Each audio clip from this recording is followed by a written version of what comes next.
Plein de choses, tout un tas de choses. Mais c'est vrai que moi, quand j'ai lu le scénario, déjà, je l'ai lu d'une traite. J'ai pas pu m'arrêter ou faire de pause. Ça m'a pris de bout en bout.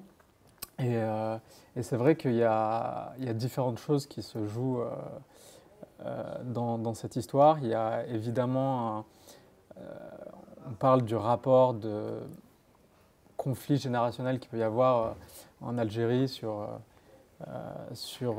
la difficulté de transmission qu'il peut y avoir d'une génération à l'autre. Donc ça, j'ai trouvé ça intéressant. Et il y a aussi un sujet qui est présent et qui est tout aussi intéressant. C'est un sujet qui est un peu universel, c'est la relation père-fils et comment est-ce que on arrive à trouver sa propre identité et comment est-ce qu'une personne, le personnage de Reda, n'arrive pas justement à trouver son identité alors que d'autres, son frère par exemple, lui a son identité, il arrive à se défaire des... Parce qu'il part. Parce qu'il part. Mais même en étant là, je pense qu'il a réussi lui à avoir sa propre identité justement.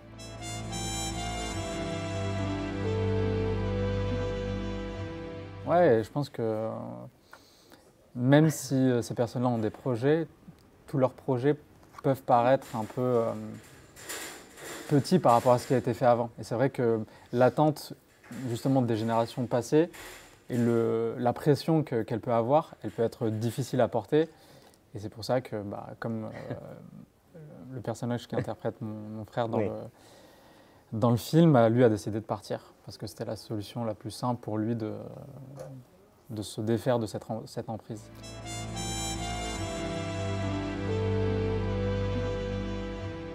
Moi, j'ai un rapport assez étroit avec l'Algérie parce que je suis franco-algérien. J'ai une grande partie de ma famille qui est en Algérie, donc j'y vais régulièrement. Donc je connais un peu la situation en Algérie. Après, pour être honnête avec vous, moi, l'angle que j'ai pris même en lisant le scénario, c'est ok, il y avait un aspect politique, mais moi, c'est pas l'angle que j'ai trouvé le plus intéressant, en tout cas par rapport à mon personnage. Ça, c'est un peu ce qui se joue en arrière-fond. Ouais. Exactement. Oui. Moi, j'ai essayé de me concentrer un peu sur Reda, sur ce qui le tourmentait, sur ce qu'il n'arrivait pas à faire, etc. Donc,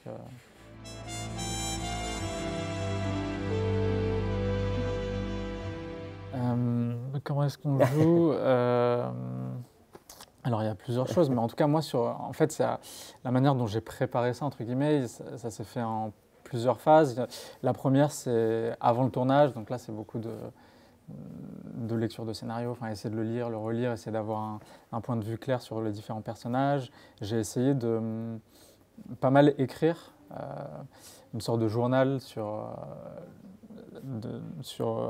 l'histoire de Reda, pas toute son histoire, mais sur des histoires qui résonnent avec des scènes du film, pour essayer d'apporter un peu plus d'histoire et d'historique, justement.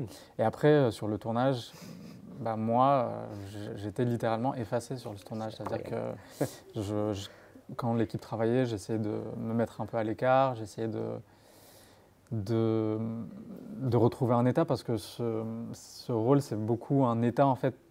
Et c'est vrai que la difficulté, c'est qu'il n'y a pas beaucoup de... Enfin, Reda ne parle pas beaucoup.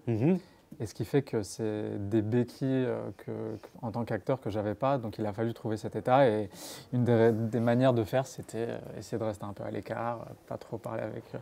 Et des fois, c'était dur parce que je voyais, par exemple, à la cantine, ça rigolait, etc. Et voilà. Moi, j'étais un peu dans mon coin. Oui, on est à la fête, on n'a pas le carton, on ne rentre pas.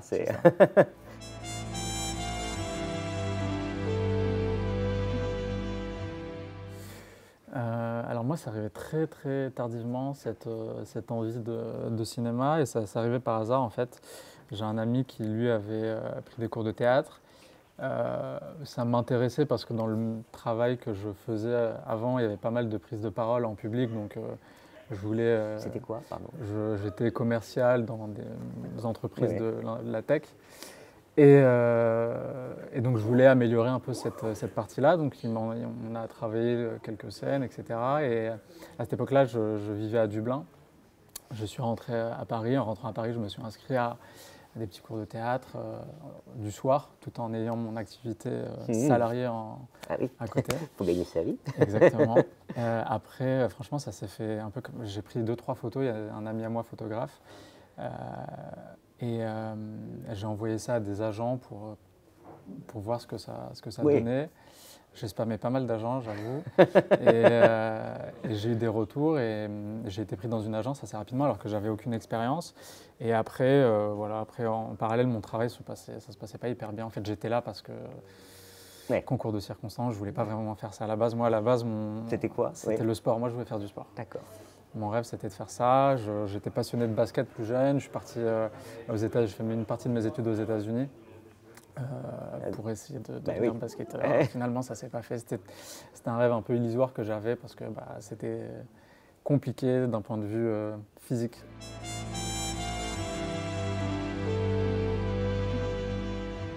C'est le premier, mais en réalité, je vais avouer que c'est un petit truc qu'on fait quand on débute, quand on a des tout petits rôles dans des longs métrages, on note ça comme si c'était un rôle important, alors qu'en réalité, pour être honnête, c'était une simple silhouette que j'ai essayé d'embellir en rôle.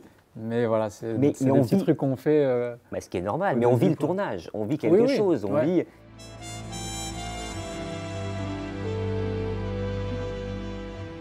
En fait, pendant longtemps, je ne savais pas pourquoi j'étais attiré par ça. Et je suis tombé sur un documentaire d'une professeure de théâtre qui s'appelle Stella Adler et qui parle à ses élèves et qui leur dit... qui essaie de leur expliquer pourquoi ils font du théâtre. Et en gros, ce qu'elle leur dit, c'est que vous jouez parce que votre âme n'est pas suffisamment utilisée par la vie et par votre vie. Et en fait, j'ai l'impression cette phrase-là a résonné en moi et ça a répondu à cette question. J'ai l'impression de vouloir faire tout un tas de choses, d'être curieux de plein de choses, mais de ne pas avoir la possibilité de les faire dans ma vie. Dans la vie que j'avais. Et en jouant, j'ai la possibilité de me retrouver dans des états émotionnels dans lesquels je ne suis pas dans la vie de tous les jours. Et c'est ça, je pense que... en fait, en 2 mots, c'est un trou à combler, en fait. C'est un manque, voilà. Ça peut paraître paradoxal, parce que moi, l'image que j'avais des acteurs avant, c'était pas ça. C'était pas ça. Moi, c'était des gens justement accomplis, qui étaient à l'aise, qui avaient une aisance, alors que moi, c'était pas... C'est pas ça finalement, quoi.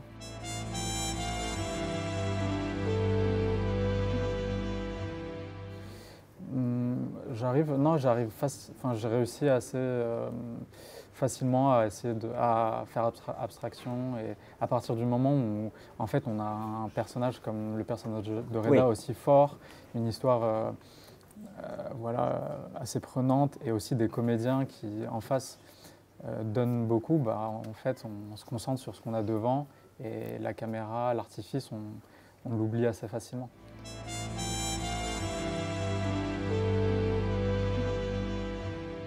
Ouais, j'ai pris des cours. Et ça vous sert à quoi? Est-ce que ça vous sert à quelque chose de précis? Alors j'ai pris des cours. Là, je suis à un cours dans une structure qui s'appelle Playhouse Paris. Et en gros, c'est une technique Meissner. Je ne sais pas si ça vous parle. En gros, pour faire simple, il y a 3 grands courants d'écoles de théâtre aux États-Unis. Il y a le method acting qu'on connaît tous. Et en fait, il y a 3 grandes branches qui partent du travail de Stanislavski, dont l'acteur studio. Et il y a Meissner, Stanford Meissner, qui a lui créé son courant. Et en gros, c'est une technique qui apprend à... Le but, c'est d'être vrai, de faire en sorte que tout part de nous-mêmes, sans forcément rentrer dans des trucs le passé, etc. C'est beaucoup de travail d'imaginaire. Mais donc, ce que ça m'a appris, ça m'a appris à justement essayer de faire appel à mon imaginaire sur des scènes où il y avait des choses qui, moi, me sont jamais arrivées, mais me mettre dans ces états-là. Sur la préparation émotionnelle aussi, moi, ça m'a beaucoup aidé. D'ailleurs, je remercie ma professeure Tracy Pellegrino qui m'a beaucoup aidé en amont du tournage. Sur la préparation et sur des choses facilement faisables au moment du tournage, justement pour se retrouver dans cet état qui est voilà, qui est parfois difficile à sûr. trouver.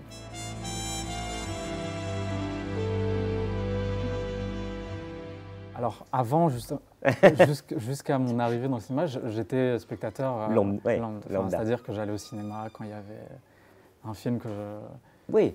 qui passait, où il y avait du bruit, etc. J'ai pas eu de film comme ça qui m'a marqué avant d'embrasser ce voilà. Exactement. Et depuis? Depuis, en fait, la manière dont je suis rentré moi dans le cinéma, c'est par le biais des acteurs. Donc, il y a beaucoup d'acteurs que j'apprécie et je rentre dans des films par la performance de tel ou tel acteur. Donc, j'ai beaucoup aimé Le Parrain, évidemment. There Will Be Blood avec Day Lewis. Ouais, avec Day Lewis. Voilà, c'est des films qui m'inspirent beaucoup. Et en fait, c'est des exemples d'implication d'acteurs.